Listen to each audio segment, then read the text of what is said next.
Bonjour à toutes et à tous. Alors je ne sais pas pour vous, mais moi, dans mon feed, il y a quelques jours, peut-être semaines, au moment où vous verrez cette vidéo, il y a une vidéo qui a popé, qui est une vidéo de Margot, qui s'appelait Mon parcours de lectrice, quelque chose comme ça.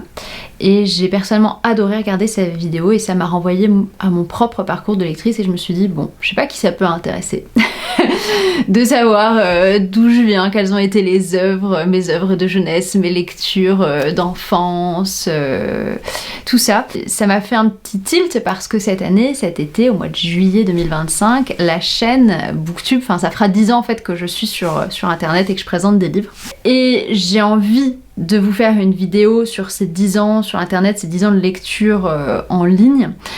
Mais je me dis ça peut être sympa de faire d'abord mes 20 autres premières années de lectrice avant de passer aux 10 dernières années de partage sur écran et de lecture influencée par la bookosphère. C'est une vidéo peut-être qui va être un peu plus brouillonne que ce que je peux faire.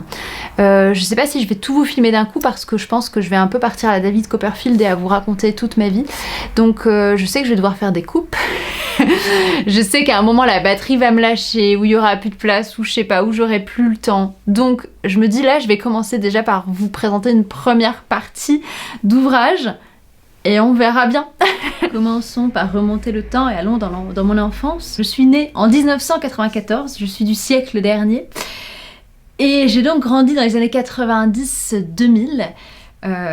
Et mes 10 premières années sont marquées par l'imaginaire en règle générale, l'art en règle générale. Déjà, je parle d'un milieu plutôt privilégié à ce niveau-là puisque ma maman est professeure de lettres. Voilà. Sans ma maman, je sais pas à quel moment je tombe dans la lecture. Pas avec mon papa, en tout cas, ça c'est clair, net et précis. J'évolue dans une famille où ma mère est professeure de lettres, où mes deux grands-mères lisent beaucoup, où j'ai toute une partie de ma famille du côté de ma maman qui est musicienne aussi, plasticienne, voilà, alors pas de manière professionnelle, mais en tout cas voilà, qui est très baignée quand même dans ce... qui a un attrait particulier pour la culture et l'art. Mais j'ai grandi déjà à la maison, j'ai accès à énormément de choses pour... comment dire, pour éveiller ma curiosité culturelle et intellectuelle et artistique, et ce qui a été un cadeau de la vie pour moi. Donc j'ai toujours eu des livres entre les mains, même quand je ne savais pas encore lire. On m'a toujours lu des histoires, et lorsque j'ai enfin appris à lire, moi ça a sauvé mes insomnies. J'ai toujours eu des soucis de sommeil, et la lecture pendant très longtemps a été mon refuge nocturne, puisque je lisais la nuit, puisque j'arrivais pas à dormir, je ne savais pas comment faire pour dormir. La lecture a fait que je pouvais m'assoupir sur un livre, poser ma tête quelque part et entrer dans une histoire et faire le vide autour de moi et autour de la journée que je venais de passer, toutes les petites émotions, enfin les grandes émotions que je vivais dans mon petit corps d'enfant. Et j'ai très vite eu mes propres livres, mes propres objets livres, que ce soit en termes d'albums ou d'autres choses. Et je vais commencer un petit peu tout de suite par vous parler de... voilà, des deux reliques de ma bibliothèque. Je suis allée chez mes parents faire un travail d'archéologie pour vous les prendre. Dans mes albums qu'on a eu lu, relu, il y avait Arc-en-ciel de Poisson bien sûr, mais moi, mon album vraiment sur lequel voilà, quand je l'ai là dans mes mains, je suis toute émue, je le trouve trop beau, c'est La baguette magique de Pélagie, c'est Pélagie la sorcière. Alors c'était Valérie Thomas, je sais pas, et Corky Paul, et c'est l'histoire de Pélagie qui est une sorcière à qui il arrive un petit peu que des malheurs et tout, et j'adorais cette histoire. C'était pas une sorcière méchante pour une fois, c'était juste une sorcière hyper maladroite. J'adorais comment elle était habillée, j'adorais son chat, j'adorais qu'il lui arrive plein de mésaventures. Mais le livre que j'ai lu, relu de toute mon enfance, c'est ce recueil des 100 merveilleuses histoires du Père Castor. Franchement, j'avais mes histoires préférées. Et en fait, ce que j'aimais beaucoup dans les histoires du Père Castor, c'était que ça disait... on avait des thématiques, si ça se passait dans les bois, dans les royaumes, ou des histoires contemporaines. On avait le temps de lecture estimé. s'il y avait des animaux, des personnages, où ça se passait, la thématique, donc le conte, là c'était dans les bois, et ça a mélangé des histoires de plein d'auteuristes très différentes, très différents. Et c'est vraiment avec cette anthologie-là que j'ai perfectionné ma lecture. Vraiment j'avais des histoires que j'adorais lire et je les relisais très souvent, mais sinon quand j'en avais marre, et ben je passais à d'autres histoires, même si je les aimais moins, je m'entraînais et je lisais, je me disais au moins je lis, et très très vite j'ai voulu lire à voix haute. C'est quelque chose qui a été tout de suite hyper présent pour moi dans ma vie. Alors je sais pas d'où ça vient, mais peut-être que c'est parce que mes parents nous lisaient des histoires à voix haute tous les soirs. Et j'ai toujours aimé la magie des mots à l'oral. Vraiment le côté magique du charme du sort, quand on prononce des phrases à l'oral qui viennent du papier, il y a quelque chose où tout de suite c'est pas la même langue que d'habitude, c'est pas la même façon, c'est pas la même voix, la même intonation, le même souffle, et ça a un côté hyper magique, la lecture à voix haute. Et donc petite, je m'entraînais tous les soirs à lire mes histoires et je les lisais à mes peluches. Voilà, j'avais beaucoup de peluches autour de moi et je leur lisais des histoires à voix haute et je répétais encore et encore. Et je pense que, enfin voilà, c'est pas pour rien qu'à un moment donné, je suis devenue comédienne dans ma vie et que j'ai voulu raconter des histoires à d'autres personnes qui avaient peluches à voix haute. Ce qui a marqué toute ma primaire, c'est aussi les J'aime lire. J'ai été abonnée aux J'aime lire des années, 5 ans, je pense que ouais, à partir du moment où j'ai su lire, donc on va dire du CE1 jusqu'au CM2, j'ai été abonnée au J'aime lire, et celui-ci c'est vraiment mon préféré. Ce sont les 13 chats de la sorcière. C'est une histoire écrite par Marie-Hélène Delval et illustrée par Boiry.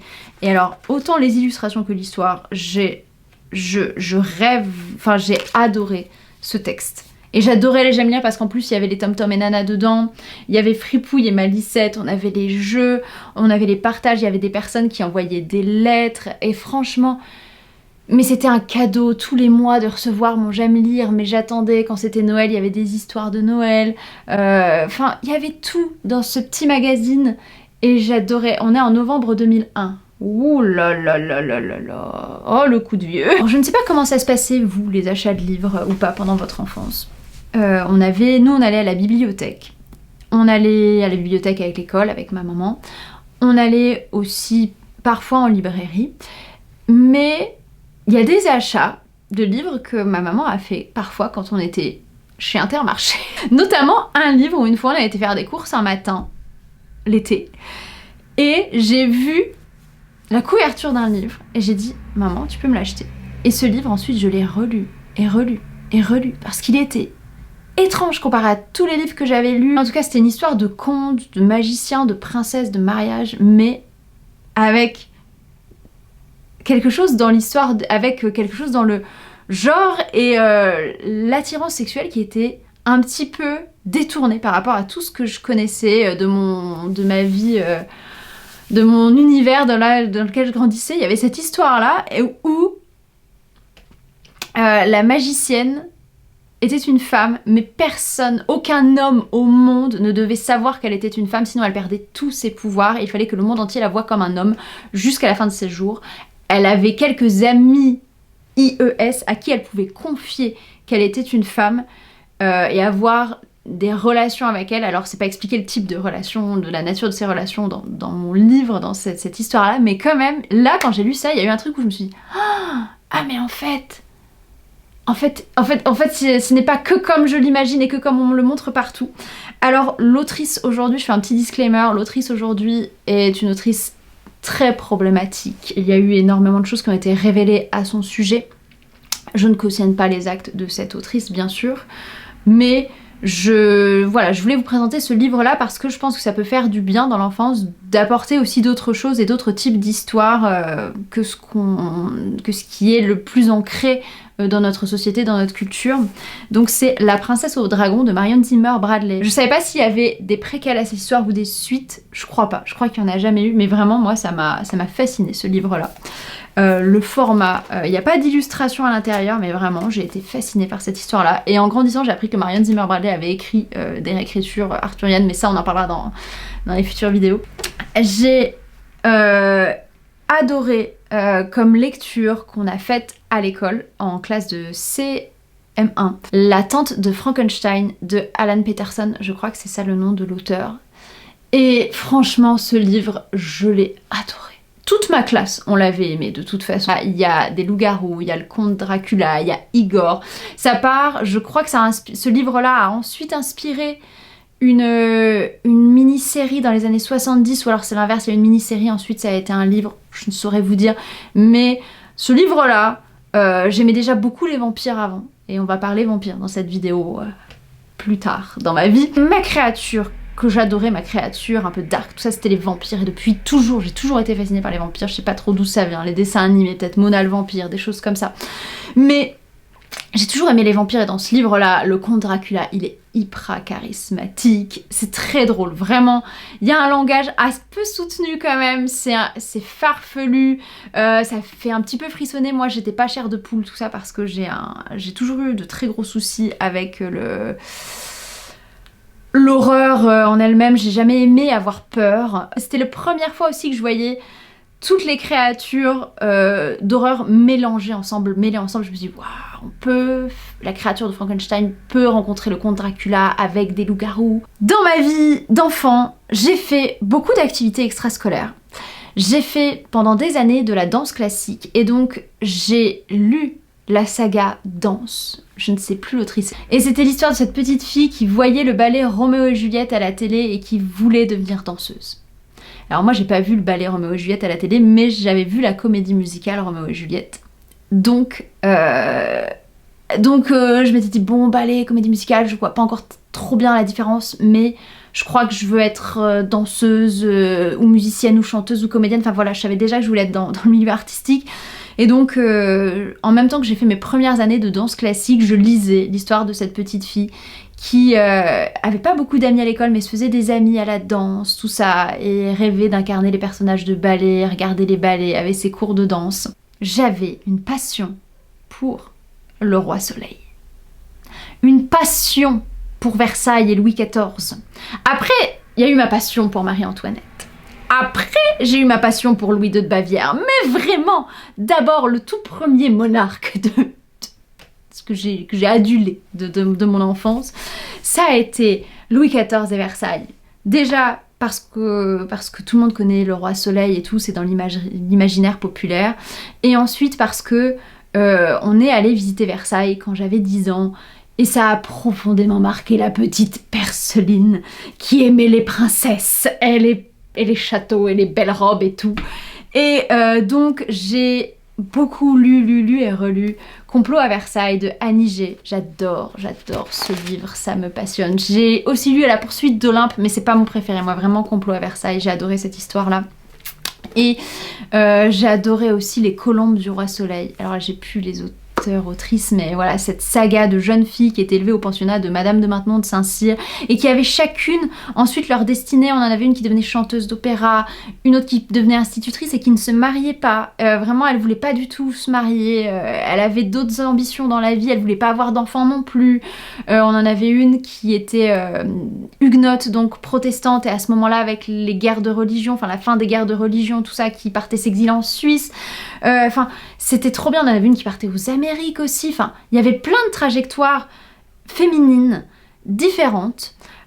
C'était pas tourné que autour de l'amour. Elle voulait s'accomplir. J'ai appris plein de choses sur l'histoire et c'était trop bien. Voilà, j'ai adoré Les Colombes du Roi Soleil. Je les ai jamais terminées parce que la saga a continué et moi j'ai grandi. Peut-être vous dites-vous, mais elle nous présente ces livres qui ont marqué son enfance et de sa génération, tout ça. Mais c'était une lectrice, elle aimait bien les créatures, mais elle a forcément lu Harry Potter. Eh bien non, mes chers amis, je n'ai jamais lu et jamais vu, et j'insiste, à 30 ans passés aujourd'hui, je n'ai jamais vu, jamais lu un seul des Harry Potter. Et c'est ma petite fierté personnelle. Ne partez pas, parce qu'à chaque fois que je dis ça, ou sur Instagram ou sur YouTube, j'ai des abonnés qui s'en vont, voilà, qui me maudissent sur des générations. Je n'ai rien en soi contre Harry Potter. L'histoire en elle-même. L'autrice, aujourd'hui s'est révélé problématique avec des polémiques autour de sa figure et de ses propos surtout. Mais voilà, en soi, je veux bien que vous adoriez ce texte, que ce soit le texte qui vous est mis à la lecture, à l'imaginaire, que c'était votre doudou, votre réconfort, que vous ayez grandi avec ça, enfin, cette saga, je remets pas ça en cause du tout. Mais, en fait, du haut de mon enfance, j'étais déjà une petite personne très têtue. Trop têtue, très certainement. J'ai eu une institutrice que j'ai pas du tout aimée. Que j'aimais pas du tout en CE2. Au milieu d'année, en fait, je crois vers le mois de janvier ou février, l'éducation nationale l'a renvoyée. Enfin voilà, elle est partie ailleurs et elle a été remplacée par un autre maître pour la fin d'année. Elle aimait trop Harry Potter. Vraiment beaucoup trop. Trop fan. Trop chiante avec ça. Voilà, vraiment le stéréotype de la fan chiante, relou. Avec sa passion. Et c'est vraiment pas pour jeter la pierre à cette institutrice, juste voilà, j'avais mes raisons qui faisaient que je l'appréciais pas, mais vraiment le fait qu'elle soit fan de ça, moi je me suis dit ok, alors si toi je t'aime pas et que t'es fan de ça, moi forcément ça va pas le faire. Et en plus tout le monde aimait Harry Potter. Tout le monde. Et j'avais un truc où j'étais genre, eh ben moi j'aimerais pas, et je le lirais pas et je les verrais pas, et puis c'est tout. Et en plus, enfant, j'ai eu des très gros... j'arrivais pas à faire la part des choses entre la réalité et la fiction. Et donc pour moi tout ce que je voyais dans les films c'était vrai. Et donc pendant très longtemps j'ai pas pu regarder de films parce que c'était trop dur pour moi quand quelqu'un mourait dans un film, je pensais que la personne mourait pour de vrai. Harry Potter à cette époque-là m'aurait traumatisée, j'en avais peur en fait. Et en plus, voilà, le fait que j'avais peur d'avoir peur, le fait que tout le monde aimait et que clairement moi ça me saoulait et que j'aimais pas, enfin voilà, que c'était beaucoup de gens aussi que j'aimais pas trop qui aimaient. Et ben je me suis promis à 8 ans de ne jamais lire ou de ne jamais voir les Harry Potter. Et franchement, j'ai tenu. Ça m'a pas manqué, je me suis jamais dit oh j'aimerais bien le regarder quand même, parce qu'en plus à chaque fois que je disais ça, et même encore aujourd'hui à chaque fois je dis j'ai pas lu, pas vu et ça m'intéresse pas, il y a des gens qui prennent du temps pour m'expliquer à quel point Harry Potter c'est génial, à quel point je devrais le lire parce que très certainement ça me plairait au vu de ce que j'aime, au vu de tout. C'est très gentil de prendre ce temps là, mais vous perdez du temps avec moi, vraiment. J'ai décidé que je les lirais pas et que je les verrais pas, et ce serait comme ça pour le reste de ma vie. Et c'est pas parce que je dis ça que vous, ça remet en cause vos amours pour cette saga qui a très certainement beaucoup de qualités parce que on me les a expliquées, hein, toutes les qualités qu'elle avait. Voilà, donc j'entends, hein, vraiment, j'entends que même stylistiquement parlant, c'est pas que des trucs pour la jeunesse, qu'il faut pas dénigrer la jeunesse. C'est très mal me connaître de penser que je dénigre tous les trucs de jeunesse parce que c'est pas vrai. Que je sais à quel point c'est important les livres de jeunesse, les sagas de jeunesse. Et moi j'ai eu d'autres choses dans ma vie, mais j'ai pas eu Harry Potter, ça me manque pas. Et je le verrai pas et je le lirai pas. Et puis c'est tout. Et c'est pas grave et ça ne remet pas en cause votre amour et le bien qu'a pu vous faire cette saga, ni ses qualités. Mais voilà, moi clairement les Harry Potter, ça n'a jamais été mon truc et ça ne le sera jamais. Et j'avoue que c'est quand même un petit peu ma fierté aujourd'hui de dire que je les ai pas vus et pas lus. Parce que je me dis, ben voilà, ça fait ma spécificité, c'est partie de mes spécificités en tout cas. Voilà, je vous critique pas vous et je critique pas un livre sans l'avoir lu parce qu'en soi je ne sais pas si c'est bon ou si c'est pas bon, je l'ai pas lu donc je me ferai pas d'avis personnel dessus. Mais juste laissez les personnes qui n'ont pas envie de lire un livre ou de voir un film. Voilà, c'est notre droit. On a le droit. Vous avez le droit de dire jamais de ma vie je lirai Notre-Dame de Paris de Victor Hugo. Oui, à l'intérieur de moi je me dis c'est dommage parce qu'il y a plein de choses dans Notre-Dame de Paris. Mais c'est votre histoire, et c'est tout. Voilà, petite parenthèse fermée. Dans ma vidéo sur mon autre chaîne, que j'avais faite à l'époque du déconfinement ou du confinement, qui vous expliquait mon parcours de comédienne. Les comédies musicales, enfant, ça a changé toute ma vie. Ça a tracé à nouveau un chemin, une direction dans laquelle je suis allée. Et les deux comédies musicales avec lesquelles j'ai grandi, moi, sont Notre-Dame de Paris et Roméo et Juliette. Enfant, j'ai pas lu Notre-Dame de Paris et Roméo et Juliette parce que je connaissais l'histoire et je savais qu'il y avait des différences. Ma maman me l'avait dit et je voulais pas être déçue. Mais au collège, je me suis dit bon, il faut que je le lise. Donc j'ai lu la pièce Roméo et Juliette et j'ai lu aussi Notre-Dame de Paris au collège, voilà. J'avais lu une version abrégée au collège, voilà, je tiens à vous rassurer, j'avais tenté la version grosse au CDI. J'ai lu beaucoup de classiques, beaucoup de classiques à ce moment-là dans ma vie. Déjà parce que j'avais pas de vie sociale et je suis quelqu'un qui lit très vite. Donc j'ai vite fait le tour des livres que j'avais de mon âge à la maison, et donc en fait j'ai commencé à lire les classiques de la bibliothèque de ma maman. Et dans la bibliothèque de ma maman, il y avait à la fois les classiques, les vrais quoi, les pleins, et il y avait des versions abrégées, puisque comme elle est prof en collège, tous les ans elle reçoit des spécimens. Et donc dans cette période-là, j'ai lu Les Trois Mousquetaires, Le Comte de Monte Cristo, Les Misérables version abrégée, mais que le début parce que j'avais trop peur des Misérables, parce que j'aimais tellement Notre-Dame de Paris que j'ai toujours eu peur d'être déçue par les Misérables. Au fur et à mesure de ma vie, je les ai lus en grand format, sauf les Misérables pour l'instant. Mais vraiment d'avoir les classiques à disposition dans la bibliothèque de ma maman, ça a été un cadeau dans ma vie parce que je les ai lus très jeune et j'ai jamais eu peur, ça n'a jamais été sacralisé chez moi. Et ma maman ne m'a jamais fait sentir non plus intelligente parce que je lisais des classiques. Parce que elle m'achetait des livres en dehors, des livres qui n'étaient pas du tout des classiques, et je vais vous en présenter. Et elle m'a jamais dit c'est mieux que tu lises Alexandre Dumas et Victor Hugo plutôt que de lire Stéphanie Meyer, par exemple. Elle m'a jamais dit ça. Elle m'a jamais dit c'est de la sous-littérature ou quoi.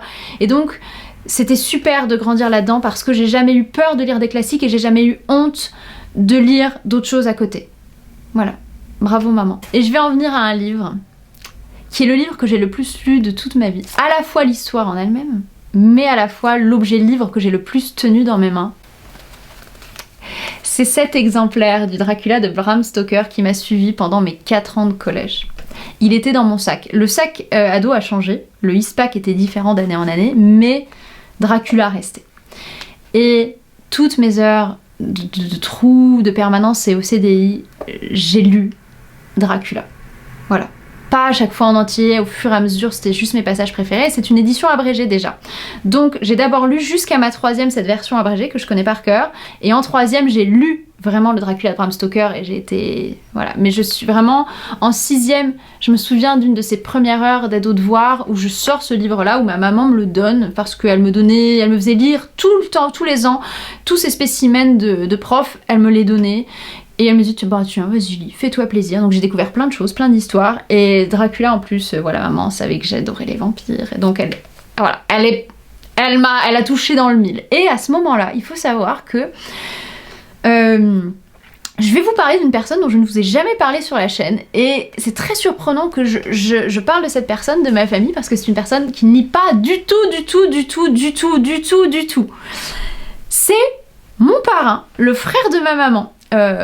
Qui est son opposé à plein d'endroits. Autant ma maman elle a ce côté très culture classique, autant mon oncle pas du tout. Son frère c'est son opposé, c'est la culture populaire, c'est les Marvel, c'est les comics, c'est tout ça. Et mon oncle c'est un grand fan de Starmania, puis de Notre-Dame et de Bruno Pelletier. Et en fait Bruno Pelletier, il faut savoir que en 2005, par là, il fait une comédie musicale Dracula. Bien des années avant Kamel Wally et ce qu'on a eu en France, il y a eu Bruno Pelletier qui a fait une comédie musicale Dracula. Et donc quand je suis en 6e, ma mère m'offre ce spécimen de Dracula et mon oncle m'offre le CD de la comédie musicale. Il n'y avait pas toutes les chansons dessus, hein, c'était vraiment le concept disque. Et donc je découvre l'histoire de Dracula à la fois avec les chansons de la comédie musicale et avec le livre. Et franchement, déjà j'aimais beaucoup les vampires, mais alors vraiment à partir de la 6e, je suis un vampire, je veux devenir un vampire, je suis persuadée que les vampires existent, je vais tout faire pour devenir un vampire. Bon, je suis pas devenue un vampire, je suis devenue gothique et émo, c'était déjà pas mal, c'était déjà trop hein, pour mes parents. Et quand j'étais en 3e, vraiment la boucle a été bouclée puisque le DVD de la comédie musicale est sorti, ou en tout cas voilà, et mon oncle m'a ensuite offert le DVD de la comédie musicale quand j'étais en 3e. Donc vraiment Dracula c'est toute ma vie. J'ai lu ensuite tous les classiques de vampires parce que dans mon édition spécimen il y avait une frise chronologique sur laquelle on disait tous les grands classiques de vampires. Et au CDI on en avait, et donc j'ai lu notamment La Morte amoureuse de Théophile Gautier. La Morte amoureuse, je vous en ai fait une lecture audio, mais ce livre-là, cette nouvelle de Théophile Gautier, elle me hante, et elle me hantera toujours, et j'aime tellement La Morte amoureuse, et ensuite les autres nouvelles fantastiques de Gautier, c'est quelque chose qui me... Voilà, qui m'a profondément marqué. J'ai lu aussi Le Carmilla de Sheridan Le Fanu, pareil, là à ce moment-là quand on se dit, mais attends, c'est une vampire féminine qui a l'air de séduire une jeune fille. Je crois que ça ouvre aussi des portes. Je crois que ça vient dire des choses et tout. Donc vraiment, les romans de vampires, quand on est ado, quand on vit un spleen incroyable, quand on est gothique, quand on est tout, quand on est perdu dans sa vie, quand on est le bouc émissaire, quand on est... Enfin vraiment, les vampires ont été... ma contre-culture perso. Aujourd'hui, j'ai quand même moins l'impression qu'il y a des gothiques. Voilà. En tout cas, moi, dans les collèges et les lycées où je vais, j'en vois plus. Où vous cachez-vous?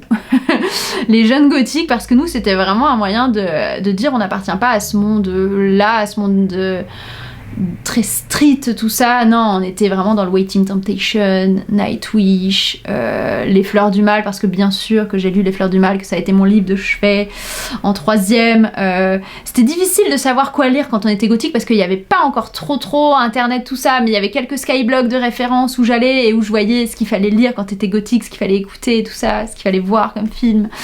Et donc c'est à ce moment-là que j'ai découvert Charles Baudelaire et que j'ai lu Charles Baudelaire et que j'étais habillée tout de noir et que je lisais Les Fleurs du Mal. Avant une certaine saga dans ma vie, j'ai eu Les Vampires de Manhattan de Melissa de la Cruz. Et en fait, c'était pas du tout pour mon âge. Vraiment, tu ne le savais pas, mais ces livres, ils étaient pas adaptés. C'est une saga de vampires.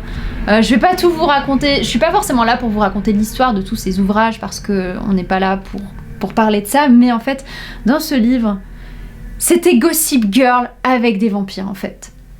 Et je pense que c'était vraiment plutôt des années lycée. Scènes dedans, quand j'étais au collège, qui m'ont un peu choquée, marquée. J'ai fait oh, je crois que c'est pas pour moi de lire ce type de scène. Mais il y avait des vampires, je me disais, bah, mais c'est des vampires, tout c'est peut-être pas pareil, tout ça. Et voilà, et c'est une saga que j'ai vraiment lue. Je l'ai lue en 2 parties, j'ai lu les 4 premiers tomes ou 3 premiers tomes de la 5e à la 3e. Ensuite, j'ai fait une pause de des années et j'ai lu la fin. Quand j'étais étudiante, je me suis dit il faut que je termine cette saga et donc j'avais acheté toute la fin des Vampires de Manhattan il y a 10 ans, juste avant de commencer la chaîne, c'était cet été-là, juste avant d'ouvrir la chaîne, j'ai lu la fin de la saga des Vampires de Manhattan. Mais on parle de vampires, on parle de saga, bien sûr que j'ai eu Twilight dans ma vie. Donc vous voyez, gothique, émo, qui aime les vampires, qui adore Dracula, qui adore Charles Baudelaire, qui se sent très seul, qui vit dans l'est de la France, donc il fait pas beau. Et je vois une pub avec cette couverture-là et une jeune fille qui tombe amoureuse d'un vampire. Et je le mets sur ma liste à Noël de cadeaux à recevoir. Et je commence à le lire et je le lis le 25 décembre en fait. J'ai mon livre le 25 au matin, je l'ai terminé le 25 au soir. Voilà, j'ai pas pu m'en détacher. J'ai passé toute ma journée vraiment du 25 décembre à lire Twilight, Fascination. Et 2-3 jours plus tard, on voit à la télé, au journal sur la 6, que sort un film qui s'appelle Twilight, chapitre 1, Fascination. Et je dis, bah, c'est l'histoire du livre que je viens de lire. Entre le 25 décembre et le 9 janvier, j'ai lu les 4 tomes de Twilight. J'ai enchaîné Tentation, Hésitation et Fascination. Et j'ai un souvenir de Tentation du tome 2. On va manger et je suis à table avec mon livre et arrive le moment où Edouard dit à Bella, c'est fini. Je te quitte, je pars. Mais ça a été un drame. Et c'est la première fois de ma vie où j'ai fait une insomnie pour pouvoir lire le livre et savoir si à la fin Edouard revenait avec Bella. Grâce à Twilight, j'ai lu Les Hauts de Hurlevent d'Emily Brontë. Dans ce livre-là, très précisément, c'est l'exemplaire que j'avais chez mes parents. Et voilà, et c'est juste pour vous dire que parfois la culture populaire, la culture de masse, elle est pas mal faite, elle est pas faite avec les pieds. Alors il y a des livres aussi qui sont très mal écrits, très dangereux aussi pour la jeunesse, tout ça. Mais il y en a certains qui sont une porte d'entrée vers d'autres choses. Et sans Twilight, je pense que je n'aurais pas lu Les Hauts de Hurlevent en 3e. Clairement, c'est sûr. Je vais pas vous refaire l'histoire des Hauts de Hurlevent parce que je vous en ai parlé quand on a fait la lecture commune, là, en septembre-octobre. Mais ouais, sans Twilight, j'aurais pas eu cette curiosité de lire les Hauts de Hurlevent et de rencontrer Heathcliff et Catherine et de voir cette histoire d'amour et surtout de vengeance. Et voilà. Alors par contre, c'est pas une histoire d'amour et ça, j'étais très déçue quand j'ai lu le livre parce que comme c'était le livre préféré d'Edouard, et bien là... voilà, moi je pensais lire une histoire d'amour et en fait c'est pas vraiment ça quand même, les Hauts de Hurlevent. J'ai lu Frankenstein aussi au collège et mon dieu, mais voilà. Quand on subit du harcèlement scolaire, qu'on est seul, qu'on est isolé, que on a l'impression qu'on s'en sortira jamais, que personne nous aime, qu'on trouve pas sa place, quand on lit Frankenstein, quand on voit la créature de Frankenstein, mais franchement, mais moi ça m'a fait vriller. Enfin voilà, je me suis dit ah ouais, il y a quelqu'un qui connaît ce que je vis et qui le dit avec des mots tellement beaux et tellement incroyables. Et voilà, et Frankenstein, ça c'est pas aussi marquant et impactant dans ma vie que Dracula et que les vampires, mais il y a quand même ce truc de le lire en étant en 4e et de me dire oh, ok, je suis pas seule. Et j'ai lu aussi à cette période-là, parce que j'ai vrillé ensuite dans tout ce qui était fantastique. J'ai lu L'étrange cas du Dr Jekyll et de Mr Hyde. Enfin voilà, ça a été ma grosse période fantastique, ma grosse période aussi de nouvelles, parce que j'ai lu à ce moment-là toutes les nouvelles de Maupassant aussi, parce qu'il y avait des adaptations à la télé, sur France 2 notamment. Il y avait aussi, pas que des adaptations des nouvelles du 19e, il y avait aussi des adaptations en téléfilm. Et il y avait notamment La Dame de Montsoreau d'Alexandre Dumas. C'est pas le plus connu des Dumas.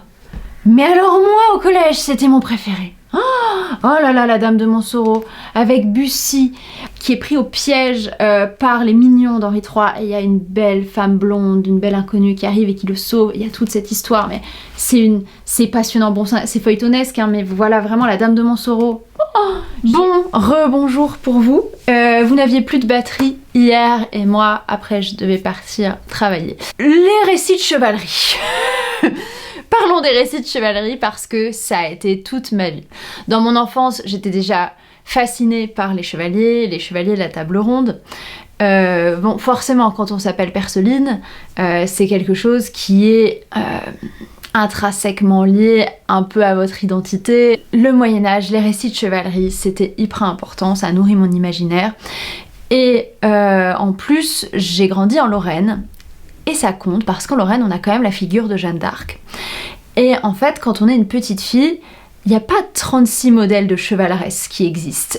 Et moi, j'avais la chance d'avoir le modèle de Jeanne d'Arc, de cette... Voilà, alors je ne suis pas du tout d'accord avec les appropriations politiques qui en ont été faites, n'est-ce pas? Mais... il y a quelques années, j'ai écrit un spectacle sur Jeanne d'Arc qui s'appelle Les Voix de Jeanne et qui a été monté dans la ville de Vaucouleurs, qui est l'une des 6 villes joanniques de France. Forcément que j'ai lu les romans arthuriens, dont ceux de Chrétien de Troyes. À partir de la 5e, ma professeure nous a fait lire Yvain, et ensuite j'ai lu tout le reste. Sauf Érec et Énide, qu'il me reste encore à lire, parce qu'il n'était pas au CDI. Et les récits de chevalerie ont été... un berceau très fertile de mon imaginaire. Voilà, il y avait les vampires, les contes qui se mêlaient aux récits de chevalerie, les images de chevaleresses, de femmes puissantes, tout ça. Qui m'amène à vous parler d'une autre de mes lectures marquantes.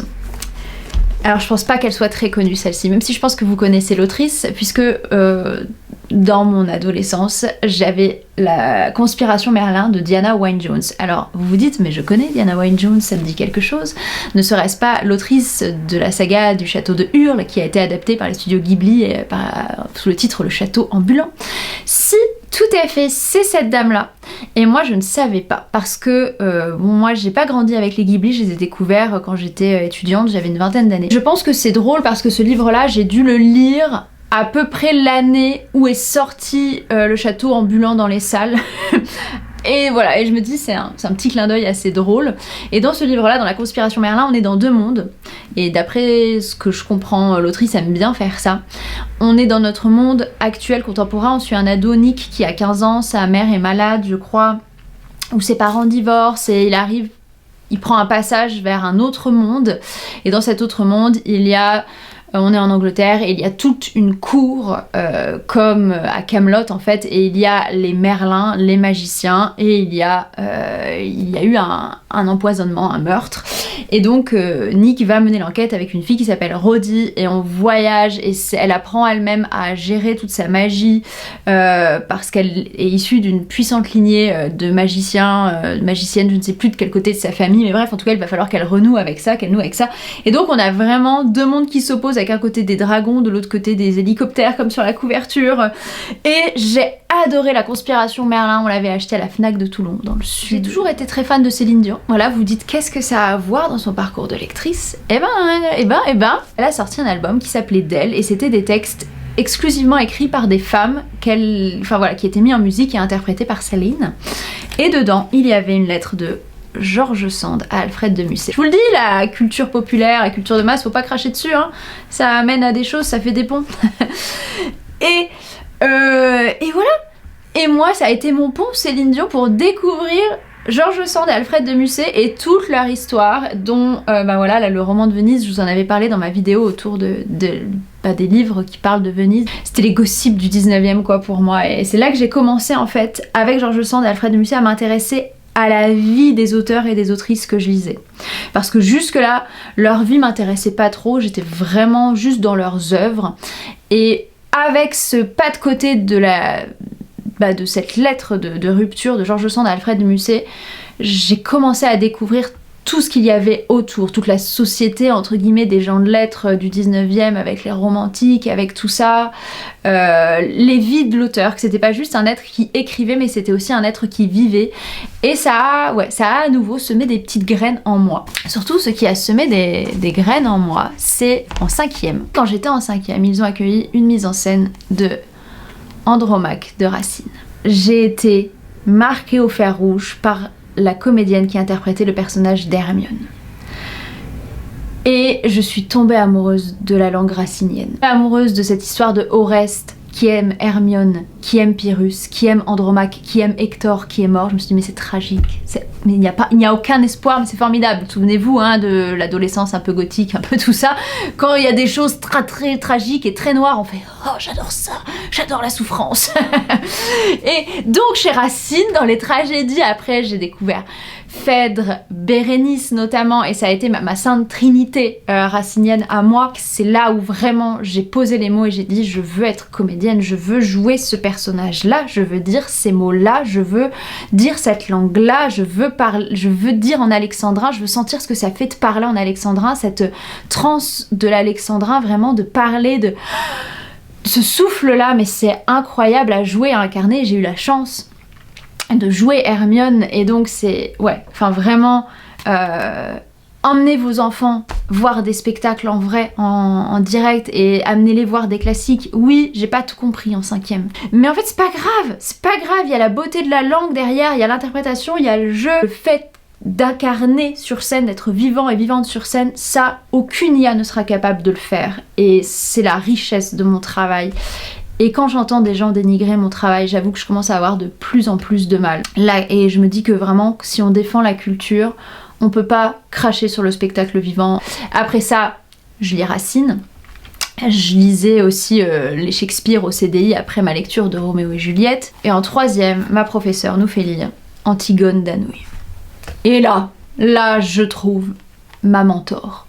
Voilà, je me dis, je veux être Antigone Auréa. Et c'est un truc, je sais qu'on est plusieurs élèves, quand au collège on a découvert Antigone, ou au lycée parfois on se dit oh, mais cette fille, elle sait ce que je ressens. Je sais que la version d'Anouilh, elle est hyper critiquée dans le milieu théâtral. Voilà, je pense que c'est le souci des fois, le côté un peu très élitiste de ce milieu. C'est que comme cette version est populaire, je pense que du coup ils disent non, la version de Sophocle est quand même nettement mieux.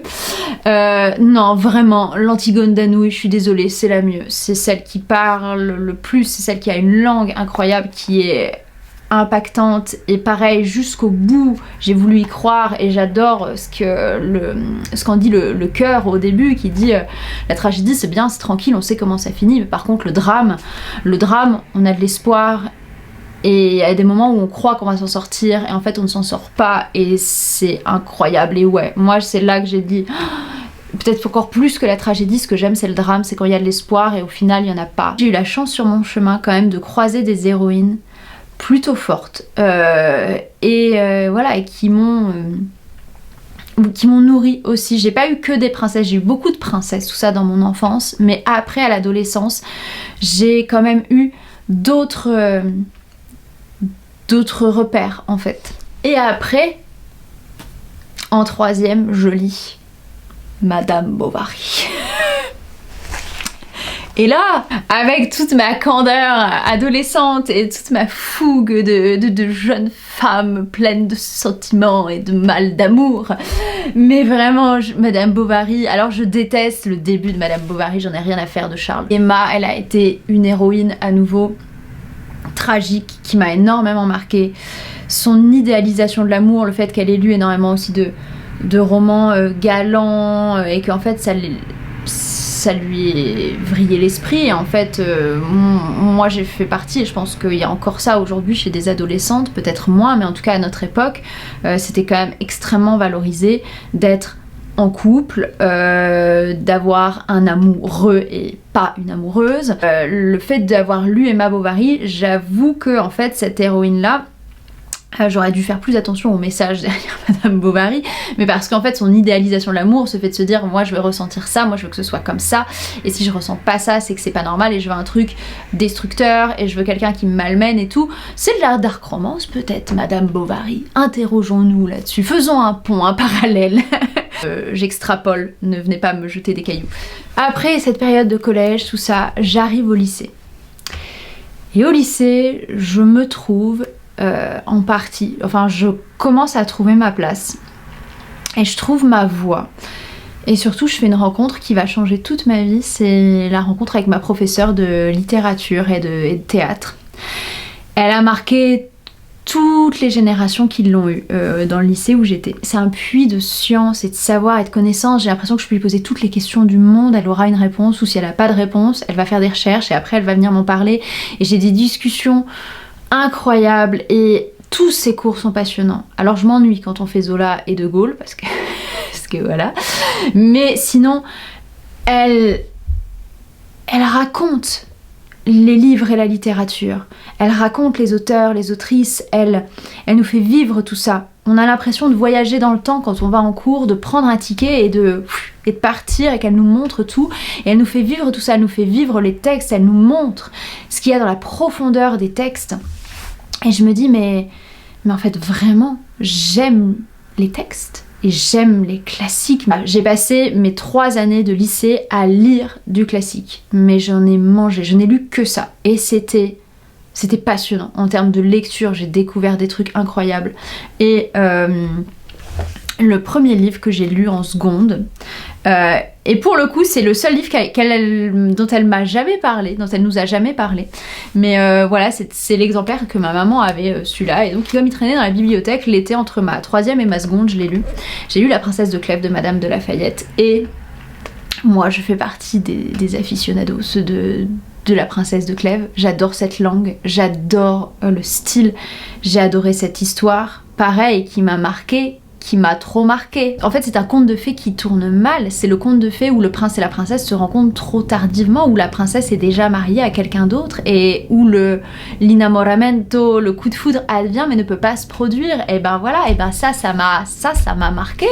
Et moi cette femme là, cette princesse de Clèves, mais mon Dieu, ce que j'adorais sa vertu, et j'étais je veux être aussi vertueuse que la princesse de Clèves. En plus, dans ces années-là est sortie l'adaptation de La Princesse de Montpensier avec le regretté Gaspard Ulliel, avec Raphaël Personnaz, avec Mélanie Thierry, Lambert Wilson, enfin voilà. Mais ce film c'est pareil, ça a été une grande partie de mes années lycée, ça a été extrêmement marqué par La Princesse de Clèves. Bon là ma spécialisation c'est l'option théâtre, et j'en fais aussi en facultatif, et j'ai aussi donc la littérature, donc vraiment je me dédie aux lettres et à l'art et à la culture, et j'adore ça, j'adore le lycée, et je découvre plein d'auteurs et je redécouvre plein d'auteurs. À ce moment là au programme il y a Agamemnon, je vais vous le mettre là, il y a Agamemnon d'Eschyle, et il y a L'illusion comique de Corneille, et ces 2 pièces là c'est pareil, J'ai toujours aimé la mythologie quand j'étais enfant.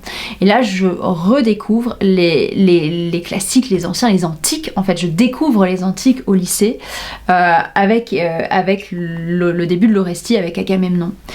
Et ensuite, je découvre Corneille parce que au collège, je m'étais dit, si j'aime Racine, je peux pas aimer Corneille. Voilà, je m'étais dit, il y a l'air d'avoir 2 équipes séparées, 2 teams. Moi, je vais choisir la team Racine et c'est tout. Je vous l'ai dit que j'étais têtue. Et donc, je vais lire le Cid, enfin, au lycée. Voilà, qui pareil, gros classique qui me marque.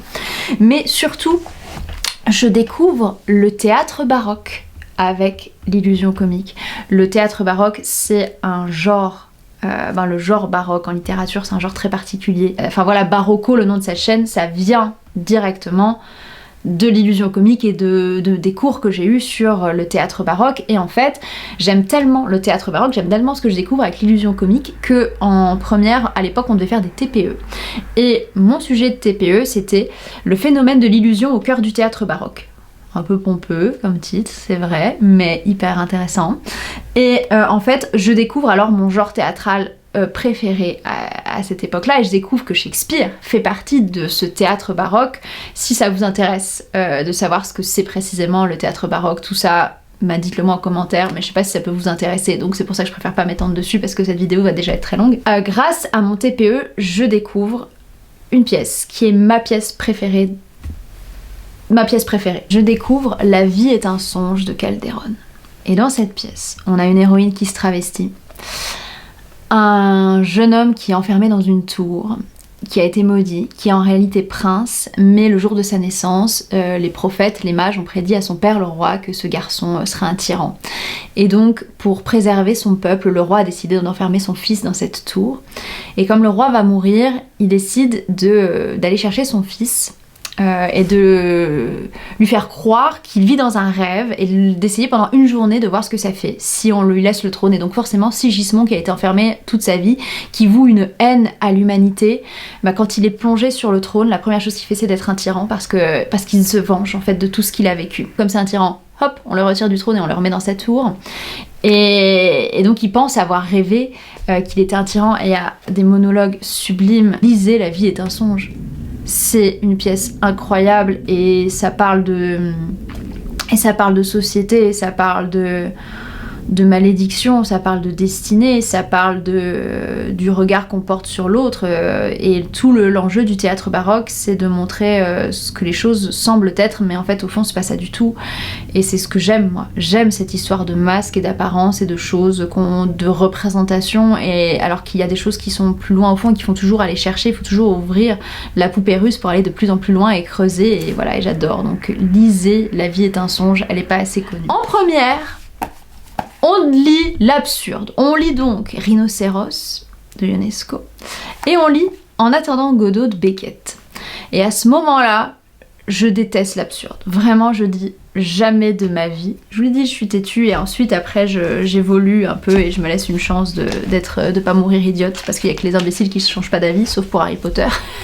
Toujours aujourd'hui, Ionesco, je l'aime pas. Voilà, je déteste Rhinocéros. Voilà, je peux pas voir Ionesco en peinture, je comprends pas pourquoi la cantatrice chauve est touchée. J'aime pas Ionesco, mais alors Beckett, j'aime pas En attendant Godot au moment où je le découvre. Mais plusieurs années plus tard, je vais le réétudier à la fac. Et quand le prof nous dit on va étudier, on va avoir 2 adaptations dans attendant Godot, et je fais quoi? Mais c'est nul, c'est infâme, je comprends pas Beckett et tout. Et là, à ce moment-là, je découvre Beckett, mais vraiment. Et je suis prête pour Beckett à ce moment-là, mais beaucoup plus tard. Et c'est juste pour vous dire que parfois vous faites des lectures, ça ne vous plaît pas, et ben laissez-leur une chance parce que quelques années après, vous êtes à maturation. Et ça va le faire avec d'autres classiques dans ma vie, mais c'est pareil, je vous en parlerai à d'autres moments. Notre prof est un bourreau de travail, ce qui fait qu'on fait beaucoup de bacs blancs. Et dans un des bacs blancs qu'on fait, pour le bac de français, je découvre Kean d'Alexandre Dumas. Kean, qui a aussi été réécrit par Jean-Paul Sartre. Il y a une adaptation, et donc dans ce livre-là, j'ai la version Dumas et j'ai la version Sartre. Mais en fait, dans mon corpus, j'ai ce texte-là de Kean qui raconte l'histoire d'un comédien qui interprète tous les rôles shakespeariens et d'une jeune fille qui tombe amoureuse de ce comédien et des rôles qu'il joue en fait, et des personnages qu'il interprète. Et l'écriture me fascine, le sujet me fascine, et je me dis, il faut que je lise toute la pièce. L'Iséquine de Dumas ou même dans l'adaptation de Sartre, c'est très bien aussi et ça... Moi de toute façon j'aime bien tout ce qui parle du milieu du théâtre, forcément. Mais voilà, ce texte-là, que ce soit du point de vue du comédien qui interprète les personnages shakespeariens et de ce que ça fait et de ce que c'est d'interpréter ces monstres de personnages, et à la fois du point de vue des spectateurs, spectatrices aussi, d'être une spectatrice qui tombe amoureuse de personnages et de projections, bah ça parle beaucoup quand on est ado aussi et qu'on a des fantasmes type Leonardo DiCaprio dans Roméo plus Juliette. Je crois que celui-là il était au bac. Le cas de Jekyll de Christine Montalbetti, qui est une réécriture, une adaptation théâtrale de Jekyll et Hyde, et pour cette pièce, pareil, elle m'a ruinée. C'est un monologue, et dans ce monologue, le comédien, c'est Denis Podalides, il me semble, qui l'a interprété, enfin voilà, qui était le créateur du rôle, joue tous les personnages. Voilà. Un comédien qui interprète tous les personnages dans les monologues, et c'est évident quand on parle de Jekyll et Hyde que ce soit un comédien qui fasse tout et tout, mais on est loin des choses très cinématographiques, on est dans du théâtre, et donc l'artifice c'est pas hyper présent en fait, c'est vraiment l'incarnation qui fait que d'un coup, d'un regard à l'autre, ça change. Dirigeons vers ma terminale, et en terminale, comme je veux passer le concours de l'école du Louvre pour trouver un métier qui convienne à mes parents, je dis que je veux bien être conservatrice du patrimoine, voilà, parce que j'aime les châteaux. Désolée. Et donc, je prends en plus de mes cours les cours d'art plastique de théorie. En fait, voilà, je vais le jeudi soir, après l'italien, je file en cours de théorie d'art plastique et j'ai 1 à 2 heures en plus par semaine pour pouvoir voilà, avoir des billes. J'ai beaucoup travaillé l'année de la terminale, voilà, sachez-le, je suis arrivée au bac éreinté, ce qui fait que je suis pas fière du tout. J'avais tout donné pour les 2 premiers trimestres, là où mes bulletins comptaient et là où j'avais mes concours. Dans mes cours de théorie d'art plastique, à un moment, je sais pas pourquoi on voit le Bauhaus et tout, et le prof nous parle de Penthesilée. Et je connais pas Penthesilée. Et c'est une Amazone, une guerrière Amazone, qui va tomber amoureuse d'Achille pendant la guerre de Troie. Et je ne connaissais pas cet épisode de la guerre de Troie. Et en fait, il nous dit, mais si, il y a une pièce de Kleist, voilà, un auteur allemand et tout, c'est une histoire tragique d'amour qui ne peut pas se faire. Et je fais, mais c'est pour moi, je prends. Et en terminale, je lis, je découvre, parce que dans De Gaulle, non, je plaisante, je découvre dans les 4 œuvres qu'on a à lire, on commence par Tous les matins du monde de Pascal Quignard. C'est pas mon édition de lycéenne, celle-ci je l'ai trouvée des années plus tard dans une boîte à livres, mais je la trouve beaucoup plus belle que mon édition lycéenne, même si mon édition lycéenne est dédicacée par Pascal Quignard, que j'ai aussi rencontré au Livre sur la Place. Voilà, j'ai parlé très vite, je vous ai donné beaucoup d'informations. Avec Tous les matins du monde et Pascal Quignard, en fait, je découvre que les auteurs contemporains ne sont pas forcément tous à jeter à la poubelle tel que je me l'étais imaginé à ce moment-là, en me disant non, je rejette tout et je ne lis que des classiques et voilà, j'ai encore tellement de classiques à lire que ça ne sert à rien que je lise des contemporains. Attention, par contre, j'ai jamais critiqué les littératures de l'imaginaire. J'ai jamais fait partie de ce truc-là parce que moi, j'ai quand même toujours aimé l'imaginaire, tout ça, même si j'en lisais plus au lycée.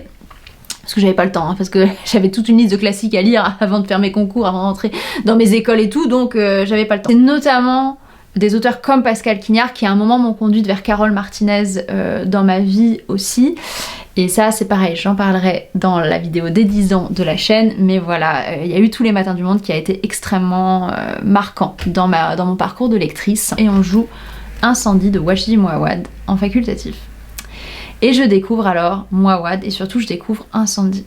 Et je me dis c'est pas possible qu'on écrive comme ça, mais c'est incroyable, il y a des plot twists dans Incendie. Alors j'ai jamais vu l'adaptation, j'ai jamais osé la regarder. Jamais, jamais, jamais. Je sais que cette pièce elle est devenue hyper connue ensuite. Il y a bien des plot twists, des renversements de situations qui vous déchirent le cœur, qui vous dégoûtent et qui vous prennent là. Et moi j'avais notamment comme scène le monologue La tirade du procès.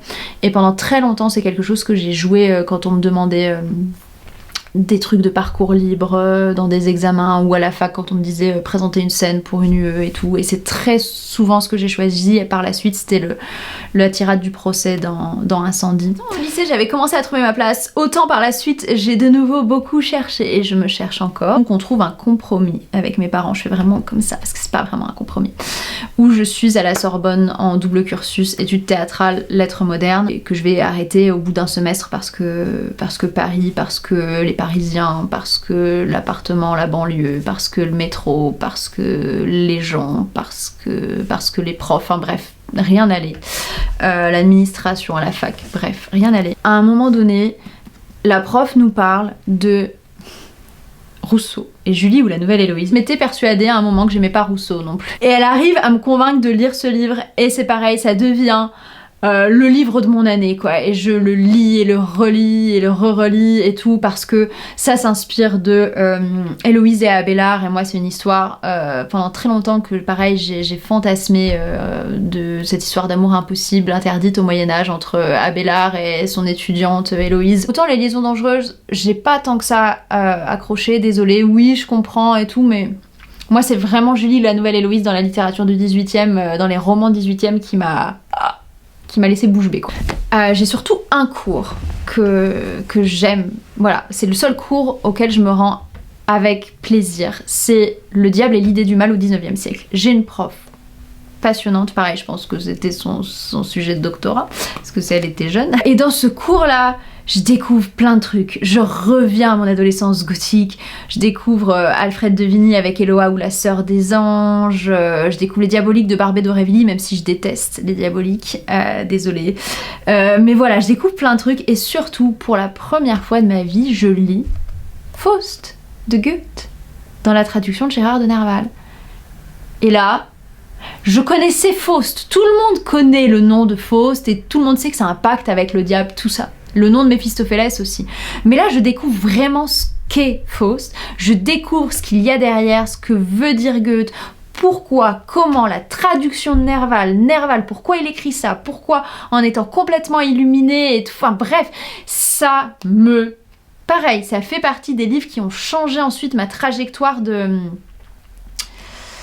d'artiste au très grand sens large du terme. C'est vraiment la figure de Méphisto. C'est un personnage qui m'a fascinée à nouveau, parce qu'en fait on croit que Méphisto c'est le diable. C'est pas du tout le diable, Méphisto, c'est un démon qui est envoyé, parce qu'à la base c'est un pari, Faust. À la base, Faust, c'est Dieu qui parie avec un envoyé de l'enfer. Ils parient ensemble à savoir si Faust va céder à la tentation ou pas. Et c'est passionnant, il y a tout un prologue avec le directeur du théâtre et des... Enfin bref, on sait pas trop où ça va, et t'as un côté un peu baroque, Faust, c'est pour ça que j'aime bien aussi. Donc de ce semestre-là, je garde vraiment que j'ai adoré Julie, la nouvelle Héloïse, et je garde Faust de Goethe. Et j'espère pouvoir vous reparler de Faust très bientôt, voilà. Pour vous, il s'est passé moins d'une seconde, pour moi, une journée. Et je vous retrouve pour terminer, clôturer cette vidéo sur mon parcours de lectrice. Et là, on va s'intéresser à mes années... mes premières années d'études à Nancy, avec mes premières années au conservatoire aussi, et ma première année en fait où j'ai découvert Booktube, mais en tant que spectatrice et consommatrice de Booktube. Je suis en licence d'études culturelles, j'adore ce que j'apprends, même si le théâtre me manque beaucoup, parce qu'à ce moment-là je ne suis pas encore au conservatoire. Je lis ce livre, Un jour, de David Nichols, que je vous avais présenté dans une vieille vidéo, les 10 livres qui ont marqué ma vie. Alors j'aimerais bien la refaire aussi, peut-être celle-ci. Et ce livre-là, je le disais dans cette vidéo, en fait j'avais vu le film quand j'étais en première, et au moment où j'ai vu l'adaptation en film avec Anna Thaoué, j'ai pas du tout apprécié le film. Je le trouvais pas vrai, pas sincère, je comprenais pas la relation entre ces personnages, je la trouvais pas crédible. Et après, en fait, dans ma vie, j'ai grandi, j'ai vécu d'autres choses, et ce livre est devenu un livre de chevet, en fait, durant cette année-là. Avec la relation entre Emma et Dexter, qui, en fait, tous les 15 juillet, on a un bilan de leur année, de ce qui s'est passé pour eux ensemble et pour eux séparément, et en fait, pendant des années, cette amitié amoureuse va se chercher. J'ai trouvé que le personnage d'Emma était notamment beaucoup plus travaillé, avait beaucoup plus de profondeur. Je n'ai pas vu encore la série Netflix qui a été adaptée. J'avoue, j'ose pas trop, parce que voilà, le livre a été un livre marquant pour moi. On n'est pas dans du grand style, dans tout, dans des trucs très classiques ou dans des trucs de l'imaginaire, mais ce livre-là, ça fait partie vraiment des livres que j'ai lus, et ça a eu une résonance avec moi, avec l'adulte que j'étais en train de devenir, avec ces relations, vous savez, où vous êtes tout jeune adulte à la fin du lycée ou au début de votre vie étudiante, mais vous avez encore des choses d'avant, et vous êtes perdu dans ce truc-là. Et ben voilà, moi un jour ça a marqué mon parcours de lectrice, et ça m'a permis vraiment d'aller aussi vers d'autres choses dans mes lectures. J'ai de plus en plus de cours sur le cinéma, l'animation, sur tout ça. Une petite bande avec cette histoire de cinéma, et on prend l'abonnement UGC illimité. Et On va au cinéma tout le temps, on va voir tout ce qui se passe. Pendant 2 ans, j'ai vu presque toutes les sorties. On n'est pas là pour parler de cinéma. Mais en tout cas, sort Jack et la mécanique du cœur. Et avant d'aller voir le film, Mathias Malzieu, je le connais parce que je suis fan de Dionysos. Voilà, quand je suis ado, j'adore Dionysos. Et je savais pas du tout que le chanteur était auteur à côté. Et quand je vois la promo du film, en plus en animation, avec les chansons et tout, je me dis, en fait, je vais lire le livre. Et je lis ce livre juste avant de voir le film, vraiment, la semaine d'avant. Et ce livre enfin voilà, il fait vraiment partie des livres qui ont aussi marqué ma vie. Alors depuis, j'ai lu d'autres choses de Mathias Malzieu et malheureusement, la magie n'a plus opéré sur moi dans sa plume. J'avais adoré cette histoire, je la trouvais tellement belle, tellement touchante, et avec la BO, et ensuite on allait voir le film, on allait le voir 2 fois, enfin voilà, il y avait eu tout un truc autour de la mécanique du cœur qui a marqué cette première année d'études. J'ai rencontré Mathias Malzieu, il faisait une dédicace au hall du livre à Nancy. J'étais partie du conservatoire plus tôt, j'avais dit j'avais un rendez-vous médical, et c'était pas vrai, mais je voulais trop rencontrer Mathias Malzieu et avoir ma dédicace de la mécanique du cœur. Et ils étaient en concert ce soir-là à l'autre canal, il m'avait dit vous venez au concert, et je dis non, je suis étudiante, voilà, je peux pas aller au concert. Il m'avait dit mais en fait je vous offre, vous êtes combien, je vous offre des places si vous voulez, venez. C'était la première fois que je les voyais en concert à l'autre canal et c'était un truc de dingue. Voilà, ça a été une soirée de dingue, voilà, de le rencontrer, de voir que c'était un homme adorable qui m'a dédicacé mon livre, il a dédicacé celui de ma sœur aussi, enfin, et ensuite qui nous offre les places pour aller le voir en concert parce qu'il me dit je sais ce que c'est d'être étudiant, voilà, donc il n'y a pas de souci. Et j'ai trouvé que c'était trop mignon et c'était pas cringe du tout. Voilà, je tiens à dire qu'à aucun autre moment il a essayé d'avoir de contact ou quoi, juste il m'a offert des places pour que je puisse aller le voir en concert parce que j'ai dit que j'étais fan depuis l'adolescence et tout, et que voilà, donc très belle personne et très belle rencontre en tout cas pour moi, que Mathias Malzieu et la mécanique du cœur. Après on va parler d'un livre qui fait hyper polémique. Quand je suis dans ma première année, je vous le dis, j'ai plein de cours hyper intéressants. J'ai un professeur qui est passionnant. Bon, j'ai plein de professeurs passionnants, mais j'en ai un qui est spécialiste du théâtre shakespearien, tout ça. À chaque fois qu'il y avait une UE d'ouverture proposée avec lui, je la prenais parce que je le trouvais vraiment passionnant. Mais on avait un CM obligatoire, un cours magistral, où il nous expliquait l'importance du langage, en gros. Un des tout premiers cours, il nous conseille 2 livres. Un que j'ai dans ma palle, que j'ai toujours pas lu, et un autre où il nous dit écoutez, ce livre-là, il est important à lire pour vous à un moment dans votre vie. Voilà, c'est un livre qui parle du langage, de la rencontre, de la destinée, et moi je vous le recommande et tout. Et ce livre, c'est L'Alchimiste de Paulo Coelho. Alors je sais que L'Alchimiste, tout le monde dit oui, c'est de la philosophie de comptoir, c'est mauvais, c'est mal écrit, c'est vraiment nul, enfin voilà. J'ai entendu des vertes et des pas mûres sur L'Alchimiste. Mais moi, quand je le lis, je sais pas tout ce qui se dit sur Paulo Coelho, je le connais pas cet auteur-là, je connais pas L'Alchimiste, je connais rien du tout. J'ai juste le fait que ce soit mon prof de fac qui nous le recommande et qui nous dise à un moment dans votre vie, si vous êtes perdu et si vous aimez tout ce qui est langage, réflexion autour de la destinée, tout ça, lisez L'Alchimiste de Paulo Coelho. Voilà, il y a un truc qui se passe avec cette histoire de légende personnelle, de personnages qui se cherchent et qui fait un rêve, qui fait le même rêve une deuxième fois et qui va jusqu'en Égypte et qui se dit non, mon rêve c'est ça, j'ai rêvé de ça, il faut que j'y aille. Et en fait, voilà, qui apprend plein de choses sur lui-même et sur le chemin en fait. Et j'aimerais bien le relire aujourd'hui parce que je pense que j'ai des choses à y trouver. Et je sais ce qu'on reproche à Paulo Coelho parce qu'ensuite j'ai lu d'autres ouvrages de Paulo Coelho et je comprends vraiment le côté philosophie de comptoir, pas très intéressant, voilà. Mais Véronica décide de mourir et L'Alchimiste de Paulo Coelho qui ont vraiment été des lectures hyper impactantes pour moi au moment où je les ai lues. Et je suis contente de les avoir lues sans avoir d'a priori sur Paulo Coelho et sur tout ça, et sans avoir des attentes, et en fait juste en ayant ce truc de je suis perdue.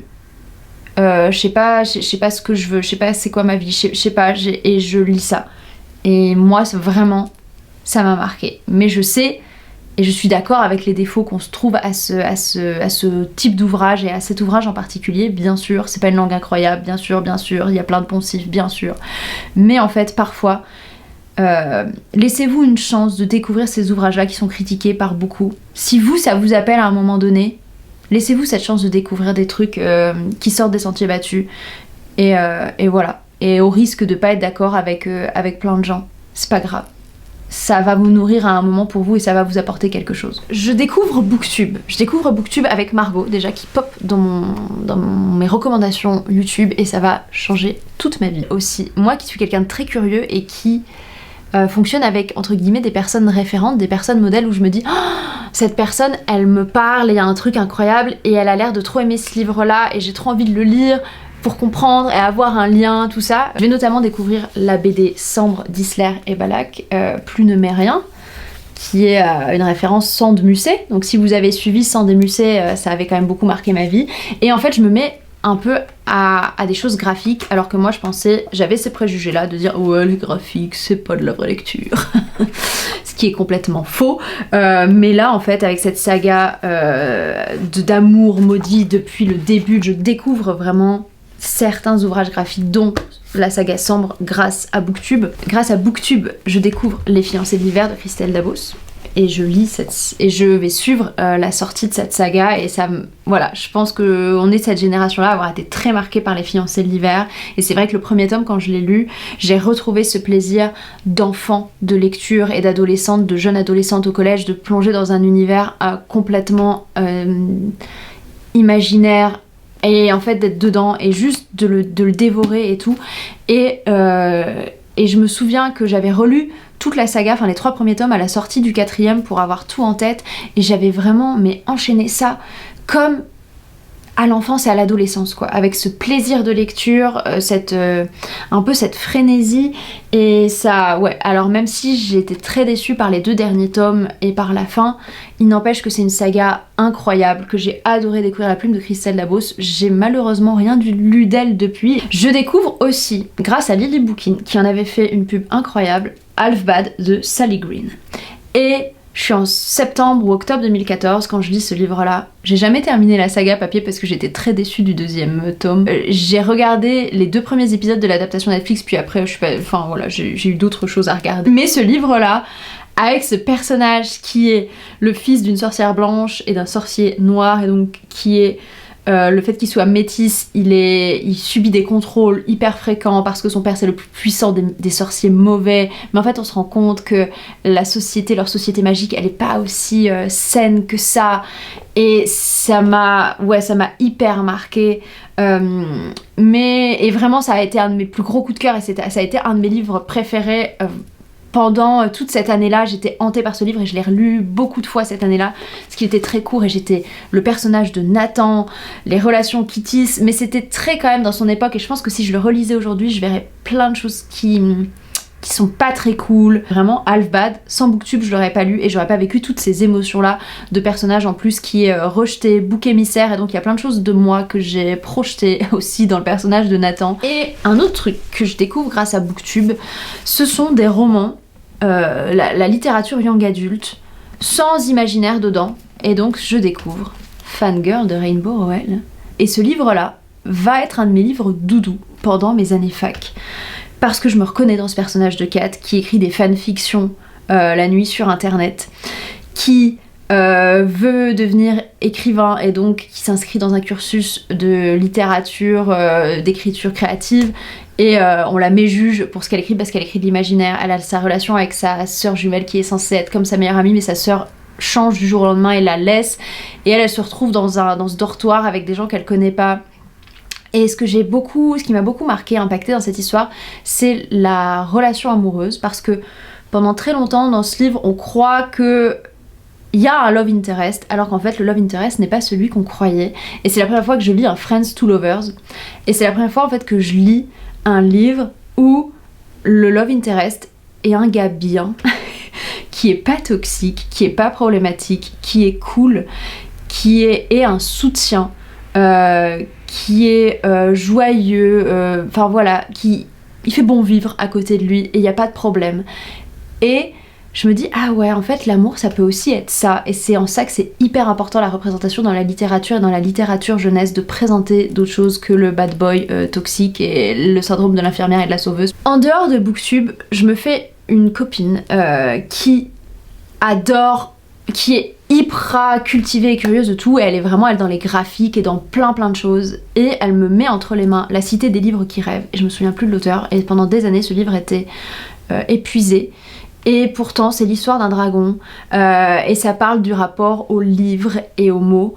Elle était dans ma promo, et donc on étudiait tout ce truc du langage ensemble. Elle m'a dit ouais, toi je pense que tu kifferais bien La Cité des livres qui rêvent. Et c'est vrai qu'à ma lecture ça m'avait marqué, mais pourtant là j'ai quasiment tout oublié de ce livre, et je me dis qu'il faudrait que je le rachète parce que je crois que maintenant il est de nouveau édité et disponible. C'est ma découverte des salons littéraires, et je vais pour la première fois de ma vie au Livre sur la Place en septembre 2014, et il y a une autrice qui est là, et qui est Georgia Caldera avec Les Larmes Rouges. Je n'ai jamais fini Les Larmes Rouges. Si vous êtes là depuis le tout début de la chaîne, vous savez que ça a été un running gag pendant des années, que je mettais le tome 3 des Larmes Rouges un peu partout, mais que je l'ai jamais terminé. J'ai lu les 2 premiers tomes, et c'était la première fois que je lisais de l'urban fantasy française, et ça se passait en France, il y avait des vampires, et c'était de la romance paranormale aussi et tout, et c'était hyper glauque. Et j'ai jamais terminé, et je pense que je le terminerai pas cette saga, parce que ma soeur elle a tout terminé. Elle m'a dit je pense que t'aimeras pas la fin, donc ou le 3e tome. Mais ouais, il y avait ce truc là de découvrir les salons, découvrir des auteurs et autrices français et françaises, et me dire ouais mais il y a des gens françaises qui écrivent des histoires avec des vampires et des jeunes étudiantes qui ont à peu près mon âge et qui vivent des trucs incroyables et tout, et ça parle à l'ado gothique, vous voyez en moi, ça parle à l'adolescente du collège. Elle fait ok je signe pour ça, et c'est ça ensuite qui va, une fois que je connaîtrai Booktube et d'autres maisons d'édition et que je ferai d'autres salons, c'est ça qui va aussi me faire rencontrer les éditions du Chat Noir, notamment dans ma vie. 2 sagas qui vont marquer les étés de ma vie étudiante, ça va être la saga des sorcières méfères d'Anne Rice, que je vais lire sur 3 étés. Je vais lire les 3 tomes. Ça devient incroyable, je suis fascinée. Mais ça reste Anne Rice avec beaucoup de défauts, beaucoup de choses problématiques, vous voyez, dans les thèmes qui sont abordés. Mais voilà, je lis un truc au niveau de cette famille-là, et je commence à me dire à ce moment-là que peut-être j'aime les choses familiales, de génération en génération, qui se suivent, et de malédictions et de tout qu'on se transmet, qu'en fait j'aime beaucoup aussi les personnages de sorciers, sorcières qui sont... que ça peut être aussi torturé que les vampires, mais avec un truc de pouvoir en plus, et du fait qu'on les rejette parce qu'elles aient du pouvoir aussi, et qu'elles soient donc dangereuses pour ça, pour les hommes. Enfin bref, vraiment, la saga des sorcières méfères, ça marque mes années étudiantes. Et j'ai un autre truc avec des sorcières qui marque mes années étudiantes, c'est Le Livre perdu des sortilèges de Deborah Harkness. Alors, j'ai pas vraiment apprécié les 2 premiers tomes, mais moi c'est vraiment le 3e tome où je me suis dit en fait cette saga elle est incroyable, elle m'a beaucoup marqué, beaucoup touchée, et je sais qu'elle fait pas l'unanimité, mais c'est la saga je crois préférée de ma soeur, et je lui avais offert le 1er tome, et elle m'a dit je pense que tu devrais les lire et que tu vas apprécier. Et on suit cette femme Diana Bishop qui est une universitaire, et elle va dans la bibliothèque d'Oxford je crois, et elle tombe sur un livre qui est introuvable depuis des siècles et des siècles. Elle l'ouvre et le livre disparaît, c'est un manuscrit, et toutes les congrégations sont dessus, que ce soit les sorciers, sorcières, les démons, les vampires, voilà, tout le monde cherche à lire ce livre, et il va y avoir un vampire, Matthew de Clermont, voilà, et il va y avoir des histoires de voyage dans le temps aussi, et ça va être hyper marquant. On va voir tout son parcours de femme, de sorcière et tout, et je pense que il a ses défauts. Moi j'ai pas trouvé que c'était un Edward et Bella bis repetita, vous voyez. Je trouvais que c'est 2 personnages très puissants qui apprenaient à conjuguer leur puissance ensemble. Je lis aussi Tiens-moi fort de Mary Friedman durant ma 2e année étudiante, et pendant des années j'ai dit que c'était mon roman préféré. Je pense que si je le relis aujourd'hui, je dis clairement pas ça, mais je me souviens de cette histoire d'une étudiante qui est en master et qui fait son mémoire sur la relation entre Ariane et Solal dans Belle du Seigneur, même si j'ai jamais réussi à terminer Belle du Seigneur. Si vous étiez là pendant le club de lecture, on est beaucoup à avoir abandonné Belle du Seigneur en 2020. Mais cette étudiante, elle est complètement perdue. Au niveau de ses relations avec les hommes, c'est une catastrophe, parce qu'elle a son père l'a complètement abandonnée, l'a laissé tomber, donc depuis elle essaie de se reconstruire. Elle a des relations un peu toxiques avec des gars un peu toxiques, elle sait pas où elle en est. Quand elle rencontre un gars bien, elle préfère pas être avec lui parce qu'elle se dit qu'elle y a pas le droit, et que ça se passe trop bien pour que ce soit vrai, et que forcément à un moment va y avoir des problèmes. Et elle part en Corse écrire son mémoire, et ça m'a, mais vraiment, c'était court quoi. Et c'était la littérature blanche et tout, mais ce roman m'a vraiment marqué pour cette fille qui était perdue, qui avait envie d'une relation, et qui avait des envies de littérature et de réflexion, mais qui était perdue dans sa vie et qui n'arrivait pas du coup à accepter d'être heureuse non plus. Et après je lis Le Moine de Lewis aussi, voilà. Dans la version d'Antonin Artaud tout d'abord, et aussi plus tard dans la version de Lewis, et je deviens folle de cette histoire. Je me dis mais pourquoi je l'ai pas lu quand j'étais au collège, parce que je pense que j'aurais adoré. Et voilà, preuve en est, c'est que des années plus tard j'ai fait un épisode de podcast sur les revenantes amoureuses, donc ouais, ça a bien marqué cette année d'études là, 2014-2015, Le Moine de Lewis. Et en 2014-2015 j'entre au conservatoire aussi, et donc là je vais pas vous parler de tout ce que j'ai découvert au conservatoire puisque après ça se mêle avec mes années booktube, mais vraiment cette première année de conservatoire je découvre Peer Gynt d'Ibsen et je me dis incroyable, puisque je découvre les musiques de Peer Gynt. Je vais vous mettre un extrait de musique de Peer Gynt puisque je suis sûre que vous connaissez les musiques de Peer Gynt sans savoir qu'en fait c'est de Peer Gynt.